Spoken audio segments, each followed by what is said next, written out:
सामाजिक और धार्मिक सुधार में आपको पूरे पिछले क्लास में हम समझाए थे कि मुख्यतः क्या क्या समस्याएं चल रही थी। एक पूरी बात आप डिटेल देख पाए थे। इसमें आपको साउंड नहीं मिल पा रहा है? बाकी बच्चे बताएं, साउंड मिल पा रहा है? यस या नो, जल्दी से। साउंड मिल पा रहा है? ओके है, चलिए देखिए ओके है साउंड, चलिए बढ़िया। ध्यान दीजिए, तो सामाजिक धार्मिक सुधार में हम लोग देखें कि समाज में बाल विवाह, बहुपत्नी विवाह, सती प्रथा, जौहर, पर्दा प्रथा, स्त्री शिक्षा बंद, जाति प्रथा, छुआछूत, ये सभी चीज चल रहे थे। और धार्मिक में भी आपको पूरी बात समझा चुके थे। और पहला व्यक्ति जिनका नाम लिए थे, जिनको भारतीय पुनर्जागरण के दूत कहा जाता है, इसमें आपको बताया कि वह व्यक्ति है राजा राम मोहन राय। राजा राम मोहन राय को बताए थे कि राजा की उपाधि कौन दिए? अकबर द्वितीय।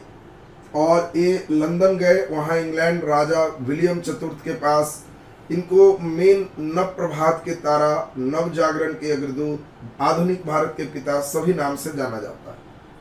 तो पिछले क्लास में आप सभी लोग राजा राम मोहन राय पढ़ चुके थे। अब आज के क्लास में हम लोग बातों को आगे की ओर बढ़ाएंगे। दो मुख्य व्यक्ति और देखेंगे, उसके बाद सीधे कुछ संस्था और संस्थापक, बस काम कंप्लीट हो जाएगा।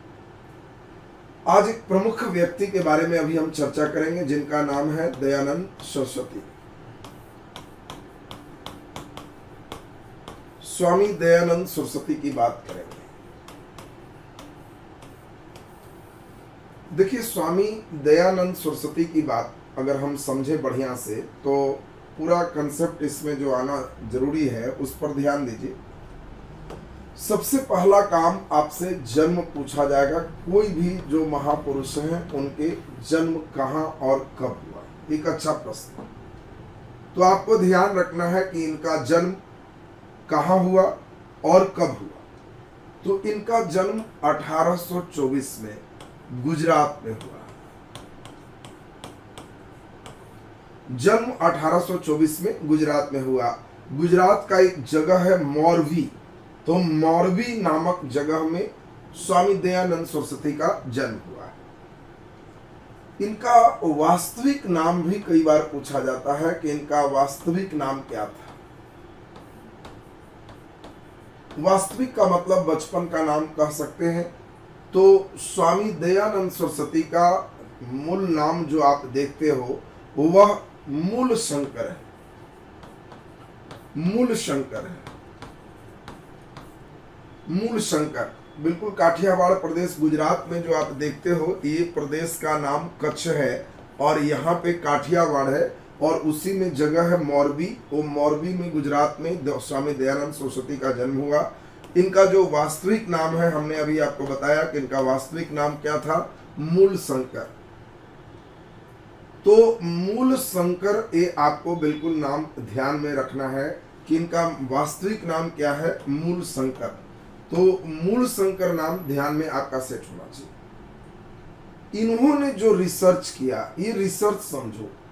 स्वामी दयानंद सरस्वती का कहना था कि हिंदू धर्म की जो शुरुआत हुई वो शुरुआत ऋग्वैदिक काल, और ऋग्वेद में जितने भी अच्छी चीज है वो सभी दिया हुआ है। बाद के कालों में उसकी में विकृतियां आई है। अगर हम लोग फिर से वही ऋग्वैदिक काल चले, ऋग्वैदिक काल आप सभी बच्चों को याद होगा, महिलाओं और पुरुषों को समान अधिकार, महिलाएं सभी जगह भाग ले सकते थे जहां पुरुष ले सकते थे। ऋग्वैदिक काल में आप सभी को याद होगा कि महिलाओं को नियोग का अधिकार, इस समय कोई बाल विवाह नहीं, सती प्रथा नहीं, सारी बात आपको बिल्कुल याद हो। कर्मकांड नहीं, बिल्कुल जितने भी अच्छाई थी सब जगह ऋग्वेद में ही आपको देखने को मिलता। इसीलिए स्वामी दयानंद सरस्वती ने खास एक नारा दिया, वेदों की ओर लौटो, वेदों की ओर लौटो। आपसे कभी भी क्वेश्चन आए कि वेदों की ओर लौटो नारा किसने दिया, तो आपको ध्यान रखना है कि ये स्वामी दयानंद सरस्वती ने दी। और आप जानते हो कि ऋग्वैदिक काल के संस्थापक कौन थे? आर्य। आर्यों ने ही ऋग्वैदिक काल की स्थापना किया था और इसी कारण से इन्होंने 1875 ईस्वी में उन आर्यों के सम्मान में आर्य समाज की स्थापना किया। जैसे आपने पिछले क्लास में देखा, ब्रह्म समाज 1828 में राजा राम मोहन राय, उसी प्रकार आपको ध्यान रखना है कि 1875 में आर्य समाज की स्थापना बिल्कुल मुंबई में किया गया। तो मुंबई में 1875 में आर्य समाज की स्थापना किसने किया? तो ये संस्थापक हैं स्वामी दयानंद सरस्वती। स्वामी दयानंद सरस्वती इसके माध्यम से वे सभी चीज स्थापित करना चाह रहे हैं जो ऋग्वैदिक काल में आर्यों द्वारा स्थापित किए गए थे। मतलब बिल्कुल साफ साफ है कि इन्होंने मूर्ति पूजा का विरोध किया, जादू टोना का विरोध किया, अवतारवाद का विरोध किया, जाति प्रथा का विरोध किया, छुआछूत का विरोध किया, कर्मकांड का विरोध किया। ये स्त्री शिक्षा के पक्ष में रहे, वेद के पढ़ने के पक्ष में रहे। इन्होंने पुस्तक भी लिखा। कभी कभी आपसे अच्छा क्वेश्चन पूछा जाता है कि बताओ स्वामी दयानंद सरस्वती के द्वारा रचित पुस्तक का नाम क्या है? तो स्वामी दयानंद सरस्वती के द्वारा जो रचित पुस्तक है उस पुस्तक का नाम है सत्यार्थ प्रकाश। सत्यार्थ प्रकाश स्वामी दयानंद सरस्वती का यह पुस्तक है, सत्यार्थ प्रकाश। बहुत इंपॉर्टेंट आपका यह भी क्वेश्चन है। और अब एक इंपॉर्टेंट बात हम लोग समझें। स्वामी दयानंद सरस्वती का मानना था कि ईश्वर तक जाने के लिए एक ही रास्ता मुख्य है जो पहुंचता है, और वह है हिंदू धर्म। बाकी कोई अन्य धर्म में है तो ये मार्ग ईश्वर तक नहीं पहुंचता। और इसीलिए इन्होंने अन्य धर्मों में कोई व्यक्ति अगर ज्वाइन किया है तो उसको फिर से हिंदू धर्म में लाने के लिए स्वामी दयानंद सरस्वती ने शुद्धि आंदोलन चलाया। वही शुद्धिकरण अभियान जिसको कहते हैं शुद्धि आंदोलन।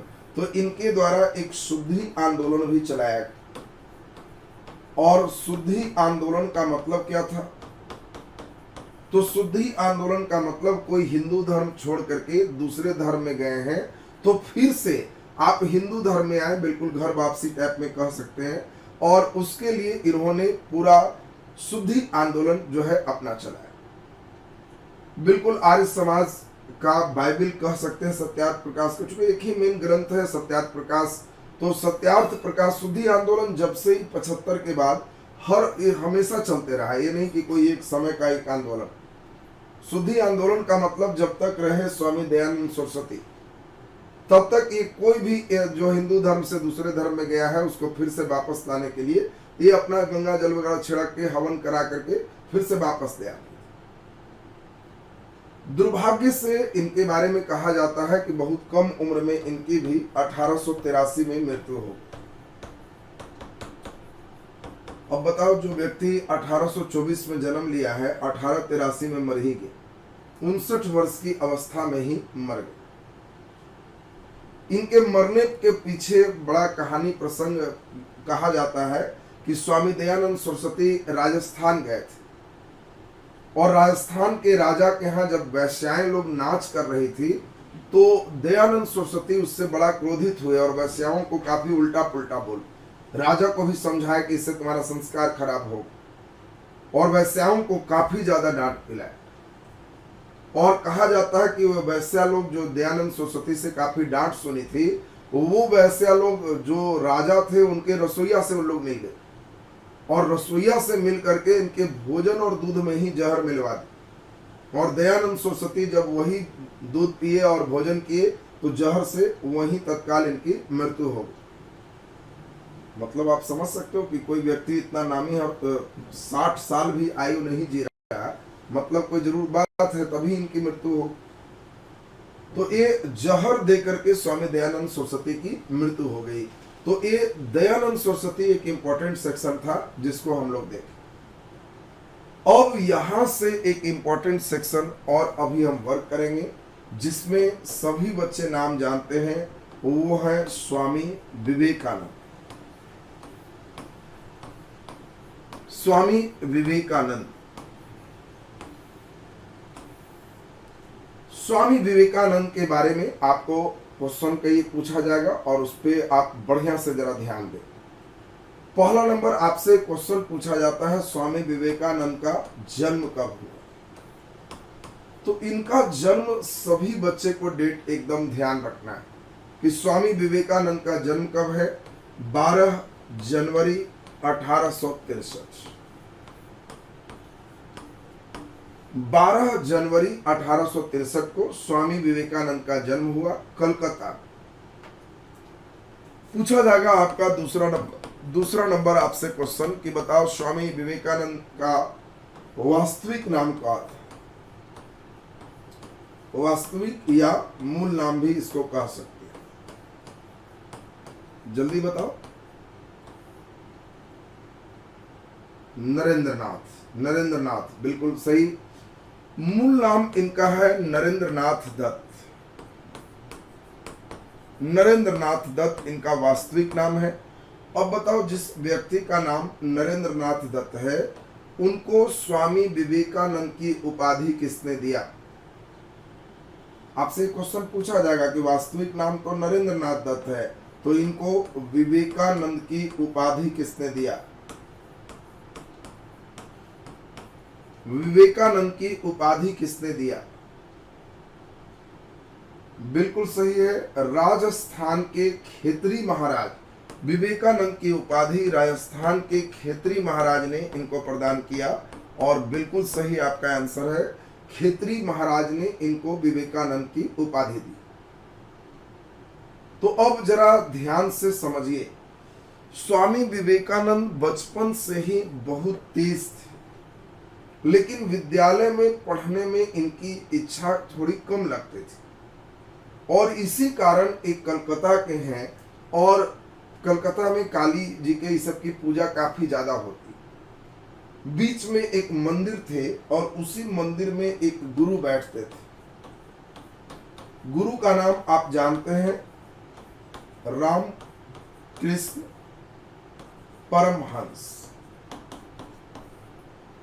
राम कृष्ण परमहंस ये इनके गुरु हैं और ये जो गुरु है रामकृष्ण परमहंस, इन्हीं के सानिध्य में विद्यालय जाने के क्रम ही अपने गुरु से मिलते और तमाम चीज यहाँ पे काफी ज्यादा उनसे प्रभावित हुए। तो परमहंस इनके गुरु का नाम। जब गुरु की मृत्यु हो गई, रामकृष्ण परमहंस की जब मृत्यु हो गई, इनकी मृत्यु है 1887। तो जब रामकृष्ण परमहंस की मृत्यु हो गई तो कहा जाता है कि गुरु रामकृष्ण परमहंस विवेकानंद को बहुत मानते थे और इसीलिए उसी मंदिर के पूरे देखभाल रख रखाव में स्वामी विवेकानंद ही गुरु के मरने के बाद ये पूरा प्रभार संभालना शुरू कर दिया। अब इसके बाद हम लोग देखें कि मुख्य रूप से ये विवेकानंद का अभी बहुत ज्यादा कोई नाम नहीं है। विवेकानंद का बहुत ज्यादा कोई नाम नहीं है। एक कलकत्ता का साधारण मंदिर है जो परमहंस चला रहे थे। परमहंस डेट किए तो वही विवेकानंद 87 से उस मंदिर को चला रहे। लेकिन उस जमाने में कहा जाता है कि उस जमाने में एक सिस्टम था, पूरे विश्व के सभी धर्मों के लिए एक सर्वधर्म सम्मेलन का आयोजन किया जाता था और यही आयोजन आप जानते हो कि 1893 में आयोजन है शिकागो में। शिकागो अमेरिका का एक शहर है और अमेरिका के शिकागो में सर्व धर्म सभा, सभी धर्मों का एक सभा जिसको धर्म संसद आप कह सकते हो, ये 1893 में शिकागो में सब धर्मों के एक सभा का आयोजन किया गया। उसमें सभी धर्म के रिप्रेजेंटेटिव को अपनी बात रखनी थी और उसी में अपनी बात रखने में स्वामी विवेकानंद ने भी अपनी बात को रखा। इन्होंने जो संबोधन किया वो बाकी के संबोधन से अलग था। स्वामी विवेकानंद ने ही शुरू किया था अमेरिका के भाइयों और बहनों। आज मोदी जी का जो सुनते हो भाइयों बहनों, ये भाइयों बहनों विवेकानंद का स्टेटमेंट। विवेकानंद जब अमेरिका गए थे तो उन्होंने अमेरिका के भाइयों और बहनों से संबोधन शुरू किया। कुछ लोग कहते हैं कि इनके संबोधन पे शून्य पे बोला गया, ऐसे बोला गया, लेकिन ऐसी कोई बात नहीं है कि शून्य पर बोले, जीरो पर बोले, ऐसा कोई उसमें कोई बात नहीं थी।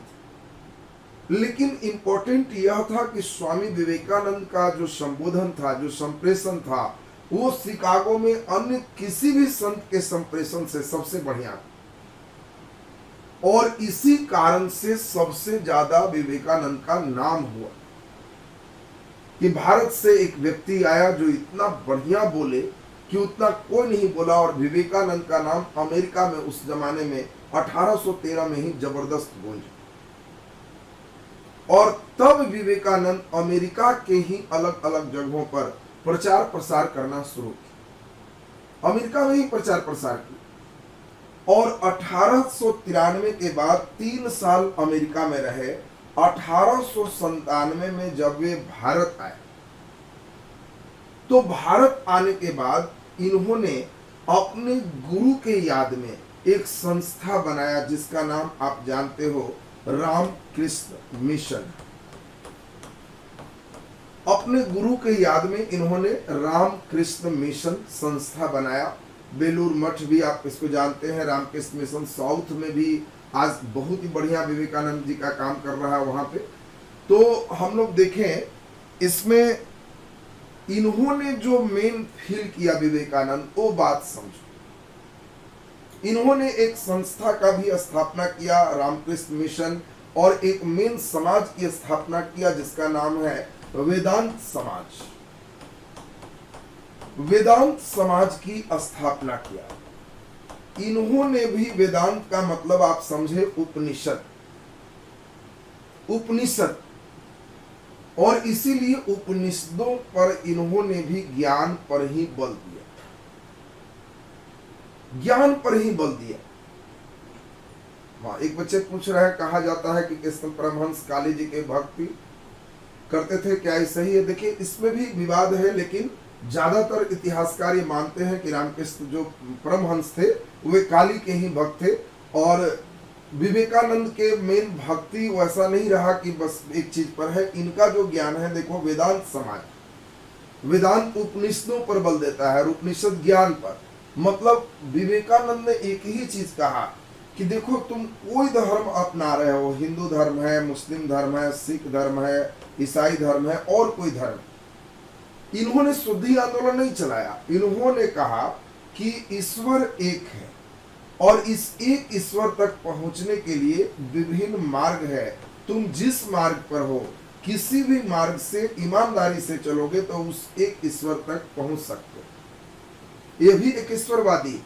और इसके लिए इन्होंने सबसे ज्यादा जिस बात पर बल दिया वो था मानवतावाद। विवेकानंद का देखो सबसे बड़ा यही मेन भूमिका है, मानवतावाद, मानव सेवा। विवेकानंद जी ने सीधा सीधा कहा कि भूखे, वही आप जो गाना सुने हो, प्यासे को पानी पिलाया नहीं तो मंदिर जाने से क्या फायदा। वही इनका थ्योरी है कि अगर भूखा है भोजन दे दो, बाकी कहीं भगवान के पास तुम्हें जाने की जरूरत नहीं। भूखे को भोजन दे दिए, प्यासे को पानी पिला दिए, तो उससे बड़ी कोई सेवा नहीं। तुम्हारी सबसे बड़ी सेवा हो गई। और मानवतावाद पर इन्होंने सबसे ज्यादा फोकस किया। ये भक्ति मेन विवेकानंद की यही भक्ति। विवेकानंद के बारे में कहा जाता है कि बहुत ही चरित्रवान व्यक्ति थे। अमेरिका में अब काफी कम उम्र में, सोचो, जो व्यक्ति 1863 में जन्म ले और 93 में वर्ल्ड फेम का व्यक्ति हो जाए, मात्र 30 वर्ष की अवस्था, 30 वर्ष की अवस्था में वर्ल्ड फेम के व्यक्ति। जितने भी वर्ल्ड की अच्छी किताबें हैं सभी विवेकानंद 30-35 साल में ही सब चीज पढ़े हुए। कहा जाता है कि अमेरिका में एक महिला विवेकानंद के पास चली गई। अमेरिका में ही काफी समय रहे, और महिला कही कि हम आपसे विवाह करना चाहते हैं। बहुत सुंदर महिला थी। विवेकानंद पूछे कि क्यों विवाह करना चाहते हैं हमसे? हम तो आजीवन कुमारे रहेंगे, हम संत हैं। अमेरिका की महिला कही कि हम खूबसूरत हैं और हम चाहते हैं कि जो मेरा संतान बेटा हो वो हमारे जैसा सुंदर हो और आप जैसा बुद्धिमान, इसीलिए हम आपसे शादी करना चाहते हैं। आपसे शादी करेंगे तो आप जैसी उसकी बुद्धि होगी, हमारा जैसा वो सुंदर होगा, वो सबसे ज्यादा मुझे नाम करेगा। तो विवेकानंद ने सिंपल कहा कि आप यही चाहते हैं ना कि हमारे जैसा आपका बेटा हो। महिला कही कि यस, मैं यही चाहती हूं, मैं यही चाहती हूं कि आप जैसा मेरा बेटा हो। तो विवेकानंद ने कहा कि तब इसमें शादी करने की क्या बात। महिला बड़ा आश्चर्य की। विवेकानंद ने कहा कि लीजिए, मैं आज से आपको माँ बोलता हूं, मैं आपका बेटा हूं, बस जैसा आपको पुत्र चाहिए मैं हूं, हम आपको आज से माँ बोलेंगे। अब ये बात सोचिए कि विवेकानंद ने जब उस महिला को कहा तो महिला बड़ा लज्जित हुई। तो विवेकानंद के बारे में कहा जाता है कि कैसे चरित्रवान व्यक्ति हैं। इन्होंने मानवतावाद पर अमेरिका जैसे कल्चर में रह, अमेरिका जैसे देश के कल्चर में रह करके, और तब ये भारतीय संस्कृति को पूरा जीवित रखना बहुत बड़ी बात। अमेरिका में पत्रकार ने उस जमाने में इनको घेरा और कहा कि बताइए, आप जिस देश के हैं भारत, वहां के सबसे बढ़िया पशु कौन है? सबसे बढ़िया पशु कौन है? अब सोचो कि अमेरिका में विवेकानंद से पूछा गया कि भारत में सबसे बढ़िया पशु कौन है, तो विवेकानंद जी ने कहा कि भारत का सबसे बढ़िया पशु भैंस है, सबसे बढ़िया पशु भैंस है। अब सोचो, बाकी जो पत्रकार था वो सब जानता था कि बढ़िया पशु गाय है, भारत में गाय को माता मानते हैं। तो पत्रकार ने कहा कि नहीं, आपने गलत जवाब दिया, भारत का तो सबसे बढ़िया पशु गाय है, आपने भैंस बताया। विवेकानंद जी ने एक ही बात कहा कि अरे भाई, आप पशु पूछ रहे हैं, हमारे देश में गाय को हम माता मानते हैं, वो पशु नहीं है, पशु कहिएगा तो भैंस है। तो देखिए, इतने विद्वान व्यक्ति, आप जो मेन इनके पंक्ति सुनते हो विवेकानंद जी का, मेन पंक्ति, उठो जागो और तब तक नहीं रुको जब तक लक्ष्य प्राप्त नहीं होता है, ये विवेकानंद जी का सबसे बड़ा प्यारा लाइन रहा कि तुम उठो जागो और तब तक नहीं रुको जब तक लक्ष्य प्राप्त न हो जाए। ये इनका बहुत शानदार पंक्ति रहा। दुर्भाग्य से विवेकानंद जी का पेट में ही कैंसर हो गया था, और सिर्फ 39 वर्ष की अवस्था में, उम्र सोचो सिर्फ 39 वर्ष की अवस्था में, 1902 में ही इनकी मृत्यु हो गई। 40 वर्ष भी जीवित नहीं रह पाए विवेकानंद, और आज जिस विवेकानंद का इतना तुम चर्चा सुनते हो, वो सोचो 40 वर्ष भी जीवित नहीं रहे। तो अब आप समझ पा रहे होगे कि विवेकानंद के अंदर कितनी बड़ी प्रतिभा रही होगी। 40 वर्ष भी कोई व्यक्ति न जिए और इतना बड़ा काम कर जाए तो ये कोई साधारण व्यक्ति नहीं। अब यहां से हम लोग कुछ प्रार्थना समाज बाकी चलेंगे। हम तो सोचे थे आप लोग काफी बच्चे जुड़े हुए, तो आज इसको अभी कंप्लीट करेंगे, लेकिन कोई बात नहीं, कम ही लोग जुड़े हो तो आज ज्यादा अभी नहीं करेंगे। आज शाम में भी पढ़ाएंगे। ये पिछला दिन का भरपाई के लिए अभी हम पढ़ा रहे थे। रूटीन तो कल ही शाम में डाल दिए थे कि आज टाइम हम यहाँ पे आपको पढ़ाएंगे 2 बजे। कल रूटीन डाले थे। आप अगर टेलीग्राम पे जुड़े होगे तो रूटीन तो डाला हुआ था, लेकिन बच्चे कम ही जुड़े। हम तो सोचे कि जुड़ेगा तो चलिए मिजाज से चलेंगे। हम 7 तारीख से पटना ऑफलाइन क्लास भी शुरू करने जा रहे, तो ऑफलाइन शुरू होगा तो पढ़ने का आनंद कुछ और बढ़ जाएगा, ज्यादा मजेदार ढंग से आपका क्लास हो पाएगा। और 7 के पहले हम चाह रहे हैं कि मॉडर्न हिस्ट्री आपका पूरा कंप्लीट कर। उसके बाद हम फिर 7 तारीख से सीट लगवाएंगे, फिर लगातार मॉडर्न का सीट चलेगा, और इस बिहार स्पेशल, करेंट अफेयर, ये सब ऑफलाइन के साथ चलेगा, तो ज्यादा मजेदार आपका क्लास हो पाए। आज शाम में भी क्लास करेंगे, इधर आपका शाम में भी होगा। 7 के पहले पूरा मॉडर्न आपका लास्ट कर दे। नोटिफिकेशन तो बिल्कुल कंप्यूटराइज होगा, जाएगा ही जाएगा। चलिए आज शाम में तैयार रहिएगा। 8:15 8:20 से क्लास भी लेंगे, आज भी लेंगे। आज इसको धार्मिक सुधार